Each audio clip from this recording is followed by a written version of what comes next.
Film की शुरुआत होती है एक इंडस्ट्री की मालकिन को दिखाते हुए जिसका नाम विक्टोरिया है। उसकी इंडस्ट्री में हाई टेक्नोलॉजी चीजें बनाई जाती थी। वो आज यहाँ खुद काम कर रही थी जो पिछले काफी अरसे से एक चीज की खोज कर रही थी। तब उसका साइंटिस्ट कहता है कि वो चीज हमें यहाँ भी नहीं मिलेगी। उनके सामने एक काफी बड़ी चीज को तोड़ा जाता है जिसके अंदर से हमें बीटल की शक्ल में बनी एक डिवाइस नजर आती है जिसका नाम बीटल स्कैरेब होता है, जो कि असल में एक एलियन टेक्नोलॉजी है। बीटल यानी कि एक कीड़े की शक्ल। अब हम एयरपोर्ट पर एक लड़के जेमी को देखते हैं जो कि लॉ की पढ़ाई करके वापस आ रहा था। एयरपोर्ट पर उसकी पूरी फैमिली थी जो उसका इंतजार कर रही थी और जेमी इन सब से मिलता है। अंकल उसके साइंटिस्ट थे जो गाड़ी में बैठकर इन सब का इंतजार कर रही थी। जिसके बाद ये पूरी फैमिली पास के होटल में जाती है। यहाँ जेमी की बहन बताती है कि हमारे हालात बहुत खराब हैं, जिसमें हमारा घर भी बिकने वाला है। बिजनेस में डैड को काफी नुकसान हुआ है। ये सुनकर जेमी काफी परेशान हो गया। कहता है कि ये बात मुझे पहले बता देनी चाहिए थी, मैं तब वापिस आ जाता। जिस पर उसकी मॉम कहने लगी कि बेटा हम चाहते थे कि हमारी फैमिली में से कोई पढ़ा लिखा हो, इसलिए हमने तुम्हें लॉ पढ़ाने के लिए भेजा। अब तुम आ गई हो पढ़ाई करके तो सब ठीक हो जाएगा। जिसके बाद ये फैमिली घर वापस आ गई। वो कहता है कि मैं बहुत जल्द अच्छा सा काम करके इतने पैसे कमाऊंगा कि अपनी फैमिली को अमीर इलाके में ले जाऊंगा। फिर अगले ही दिन हम जेमी को काफी आलीशान घर के सामने देखते हैं जहाँ उसकी बहन कहती है आ जाओ जेमी सफाई करो आकर। दरअसल वो दोनों यहाँ पर जॉब कर रही थी और फिलहाल उनके पास करने का यही काम था। इतनी ही देर में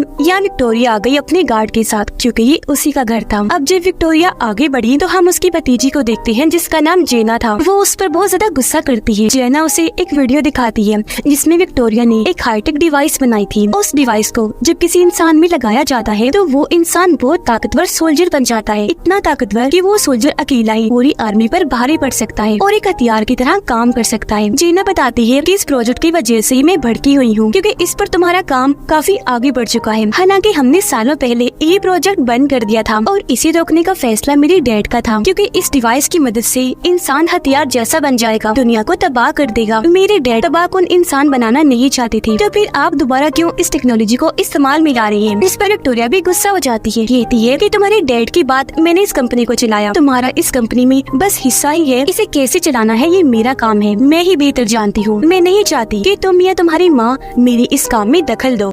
तभी यहाँ जेमी आ गया जो उनकी बहस में बोल पड़ता है। अब ये चीज विक्टोरिया को पसंद नहीं आती कि एक नौकर हमारी बात में घुस आया, इसीलिए वो जेमी और उसकी बहन को नौकरी से निकाल देती है। वो दोनों बहन भाई घर से बाहर आकर जब गाड़ी का इंतजार करने लगे तो उनके पास जेना आती है। वो जेमी को कहती है कि माफ करना, मेरी वजह से तुम्हारी नौकरी चली गई, कल ऑफिस आओ, मैं तुम्हें कोई छोटी मोटी नौकरी दिलवा दूंगी। जो कहकर वो यहाँ से चली गई। रात के वक्त जेमी अपने डैड से बातें करता है और उन्हें बताने लगा कि मैं आपके बिजनेस में होने वाले नुकसान की वजह से बहुत परेशान हूँ। इस पर उसके डैड कहते हैं कोई बात नहीं बेटा, ऐसा तो होता रहता है, सबसे जरूरी होता है अपनों का साथ। तुम वापस आ गई हो तो इस चीज की हमें बहुत खुशी है। ये सुनकर जेमी को तसल्ली हुई और वो भी खुश हो जाता है। अगले ही दिन वो अच्छे से तैयार होकर उनकी इंडस्ट्री में पहुंचा और जब उसने जेना के बारे में पूछा तो उसे कहा जाता है कि इंतजार करे। ऊपर साइंटिस्ट जब किसी काम से जा रहा था तो जेना चुपके से उसका कार्ड चुरा कर उसकी लैब में आ जाती है जहाँ उसे बीटल स्कैरेब मिल जाता है। साइंटिस्ट दरअसल बीटल स्कैरेब का जो कोर है यानी मेन हिस्सा उसे निकाल कर सूट में डालने वाला था ताकि इसकी सारी ताकतें सूट में चली जाएं। तब जेना उस स्कैरेब को एक बॉक्स में डालकर चुपके से लैब से बाहर निकल जाती है और जब वो नीचे आई तो जेमी उसके पास आ जाता है। जेना उसे कहती है अभी मैं जल्दी में हूँ, बाद में मिलते हैं हम। अब तब यहाँ सिक्योरिटी अलार्म बज जाता है। जेना वो बॉक्स जिसमें बीटल स्कैरेब था वो जेमी को देते हुए कहती है कि इसे अपने पास रखो, तुमने इसे खोलना नहीं और अपनी जान से भी ज्यादा हिफाजत करनी है। जो कहकर वो जेमी को यहाँ से भेज देती है और खुद गार्ड के साथ आगे बढ़ गई। घर आकर जेमी अपने घर वालों को सब बताता है जो उसके साथ हुआ और उन्हें वो बॉक्स दिखाता है जिस पर उसकी फैमिली काफी कंफ्यूज थी और वो जेमी को बॉक्स को खोलने का कहती है। उनकी बात मानकर जेमी ने बॉक्स भी खोल दिया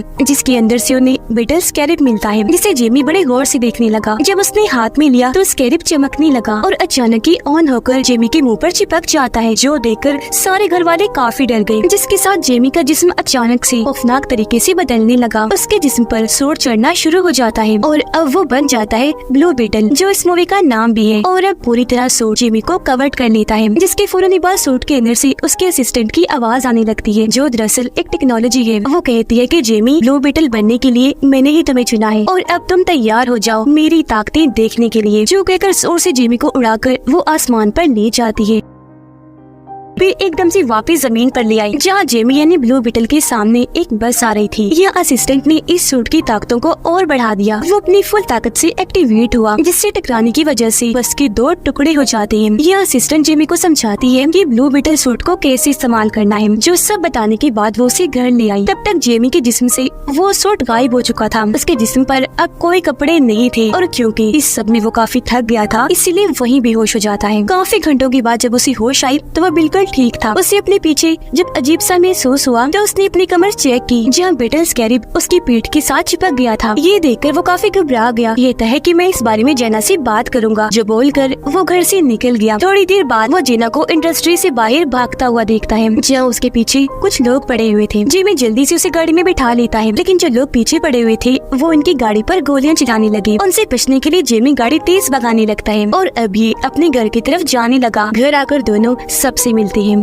अब जेना जेमी से पूछती है कि स्कैरिब कहाँ है, तो वो उसे अपनी पीठ दिखाते हुए कहते हैं कि देखो ये यहाँ फिक्स हो गया है, चिपक गया है। ये देखकर जेना काफी हैरान हुई। फिर बताती है कि ये इसलिए चिपका क्योंकि इसकी शक्ल बीटल जैसी जो है, और ये है बीटल स्कैरिब, जिसे पहले मेरे डैड भी इस्तेमाल किया करती थी, लेकिन अचानक वो गायब हो गई और मेरे ख्याल से अब वो नहीं रही। लेकिन जब वो जिंदा थे तो इस टेक्नोलॉजी को उन्होंने बंद कर दिया था, लेकिन मेरी आंट विक्टोरिया ने इस टेक्नोलॉजी को फिर से इस्तेमाल करना शुरू कर दिया, क्योंकि वो जानती है कि बीटल स्कैरिब के कोर में बहुत ताकत है। मेरे डैड इस बात से इत्तेफाक नहीं करते थे। उन्होंने इस बात की मुखालफत की क्योंकि उनका मानना था कि बीटल स्कैरिब खुद उस इंसान को चुनेगा कि कौन ब्लू बीटल बनेगा और उसकी ताकतें इस्तेमाल करने का असली हकदार होगा। और इस बार बीटल ने जेमी को चुना है। जेमी कहता है कि मुझे नहीं चाहिए ये, मुझे इस बीटल स्कैरिब को निकालना है, कोई हल बताओ। जिस पर जीना कहती है कि एक हल है मेरे पास, लेकिन उसके लिए मुझे एक जगह पर जाना है जिस जगह की चाबी मेरी कंपनी में है, लेकिन वहाँ जाना खतरनाक है। जिस पर जेमी के अंकल जो साइंटिस्ट थे बताते हैं कि मैंने एक ऐसी डिवाइस बनाई है जिसकी मदद से मैं एक साथ पूरे बिल्डिंग के सभी सिस्टम को हैक करके अपने कंट्रोल में कर सकता हूँ, जिसके बाद उनकी कंपनी के सभी कैमरा सिस्टम को हैक कर लिया जाता है और वहाँ एक कार्टून चलना शुरू हो जाता है। इस बीच मौका पाकर जेनी अंदर घुसी और कंपनी की एक घड़ी चुरा कर जेमी के साथ वहाँ से बाहर आ जाती है। बाहर विक्टोरिया का गार्ड खड़ा था जो इनको मारने के लिए तेजी से इनकी तरफ आने लगा। उसने जैसे हमला करने के लिए हाथ आगे किया, जेमी उसके हाथ को पकड़ लेता है और अचानक ही उसका सूट एक्टिवेट हो गया और वो फिर से बन गया ब्लू बीटल। इसलिए वो गार्ड को मारकर दूर फेंक देता है। ये देखकर गार्ड भी अपने असली रूप में आ गया। दरअसल उसे भी विक्टोरिया ने एक सूट बना कर दिया था। वो भी एक्टिवेट होकर इसके जिस्म पर चढ़ जाता है। वो फिर से ब्लू बीटल पर हमला कर देता है। एक साथ उसने कई हमले किए जिन सबको ब्लू बीटल ने अपनी ताकतों से रोक दिया। लेकिन एक वक्त ऐसा आता है जब गार्ड ब्लू बीटल पर भारी पड़ने लगा। उसने बीटल को दबोच लिया और बस उसे मारने ही वाला था कि तभी गाड़ी लेकर जेमी के अंकल यहाँ आ गए। उसने जोर से गार्ड के अंदर गाड़ी दे मारी, जिससे वो काफी दूर जाके गिरा। अब ये मौका देखकर तीनों जल्दी से गाड़ी में बैठे और यहाँ से निकल गए। जीना उन्हें कहती है कि अब हमें शहर से बाहर जाना है। शहर से बाहर आते ही ये जीना के डैड के दूसरे घर पर गए, जहाँ जमीन पर एक काफी बड़ा बीटल बना हुआ था। उसे देखकर जीना हाथ में बनी हुई घड़ी के जरिए उस बीटल के नीचे बनी खुफिया रास्ते को खोल लेती है और ये तीनों नीचे आ जाते हैं। यहाँ आकर पता चला कि सबसे पहले ब्लू बीटल जीना के डैड थे। उन्होंने ही सबसे पहले बीटल स्कैरिब की ताकतों और टेक्नोलॉजी को इस्तेमाल किया। अब यहाँ की हर एक चीज को देखकर जेमी के अंकल काफी मुतासिर हुए और वो बीटल स्कैरिब की टेक्नोलॉजी को समझने लगते हैं, जिसके मुताबिक अगर स्कैरिब ने खुद को किसी के साथ जोड़ लिया तो उसे अलग नहीं किया जा सकता। तो जाहिर है ये बीटल स्कैरिब अब जेमी से अलग भी नहीं किया जा सकता। वो उस इंसान की हर एक सेल से जुड़ जाती है और अगर ऐसा हुआ तो इसमें जेमी की मौत हो सकती है। अब ये सुनकर जेमी को काफी गुस्सा आ जाता है। वो वहाँ से निकलकर छत पर आकर बैठ गया। थोड़ी देर की बात उसके अंकल भी उसके पास आकर बैठ गए और जेमी को समझाने लगते हैं कि जेना की मदद से तुम्हें जो पावर मिली है वो काफी अच्छी है। जिन पावर्स के लिए लोग तो तरसते हैं तो तुम्हें वो ऐसे मिल गई। तभी छत पर जीना भी आ गई। देखती है कि एक हाईटेक प्लेन शहर से उड़ा और अब जेमी के घर की तरफ आ रहा है। उसे शक हुआ करता है कि मैं तुमसे प्यार करता हूँ, मुझसे शादी करोगी। ये सुनकर जीना बहुत खुश हो जाती है और हाँ बोलकर दोनों गले से लग जाते हैं। अब तब यहाँ जेमी का ब्लू बीटल सूट फिर से एक्टिवेट हो गया, जिसके साथ दोनों हवा में उड़ते उड़ते काफी ऊपर चले जाते हैं और अपनी इस सैर को काफी एंजॉय करने लगे। और इसी के साथ इस फिल्म के यहीं पर हैप्पी एंडिंग हो जाती है।